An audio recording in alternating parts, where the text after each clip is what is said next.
கர்த்தருடைய பரிசுத்த நாமத்துக்கு மகிமை உண்டாவதாக. இன்றைக்கி கூட யாத்திராகம் 24ஆம் அதிகாரத்தை பார்க்க போகிறோம். இந்த அதிகாரத்தில் வந்து மோசே வந்து என்ன சொல்கிறாங்கன்னா, ஆரோனு நாதாப் அபியூ அப்புறம் இஸ்ரவேல் மூப்பரில் 70 பேர் ஏறி வந்து கர்த்தரிடத்தில் ஏறி வந்து பணிந்து கொள்ளுங்கன்னு சொல்கிறாங்க. மோசே வந்து கர்த்தர்கிட்ட சமீபித்து வரலாம் அப்படின்னு சொல்லிட்டு மோசே வந்து என்ன பண்ணாருன்னா, ஏசப்பா என்னென்னலாம் சொன்னாங்களோ அவரோட நியாயங்கள் எல்லாத்தையும் ஜனங்களுக்கு சொல்கிறார். அப்போ ஜனங்கள்லாம் சொல்கிறாங்க, நாங்கள் கண்டிப்பாக எல்லா காரியங்களையும் நாங்கள் செய்வோம்னு சொல்லி மோசே வந்து கர்த்தருடைய வார்த்தையெல்லாம் எழுதி வச்சுட்டு விடிய காலமே எழுந்து என்ன பண்ணார், ஒரு மலையின் அடிவாரத்தில் பலிபீடத்தை கட்டி இஸ்ரவேலோட அந்த 12 ரெக்கங்களை குறிக்கிற மாதிரி 12 தூண்களை வந்து நிறுத்திட்டு இஸ்ரவேல் புத்திரோட வாலிபரை அனுப்புகிறாரு.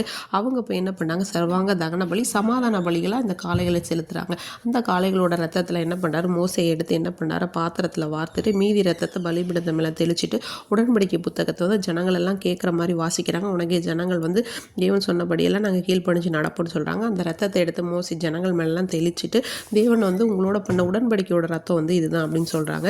அடுத்து மோசையும் ஆரோனும் நாதாப் அபியூ எல்லாருமே இஸ்ரவேல் மூப்பரில் வந்து அந்த 70 பேரும் ஏறி போய் தேவனை தரிசித்துட்டு அடுத்தது வந்து என்ன பண்ணுறாங்க அப்படின்னா பொசித்து குடிக்கிறாங்க. கர்த்தர் வந்து மோசையை பார்த்து சொல்கிறார், நீ மலையில் என்னிடத்துல ஏறி வந்து அங்கேயே இரு, நான் உனக்கு கற்பலகைகள் என்னென்ன உபதேசம் எல்லாத்தையுமே கொடுப்பேன்னு சொல்லிட்டு சொல்கிறாங்க.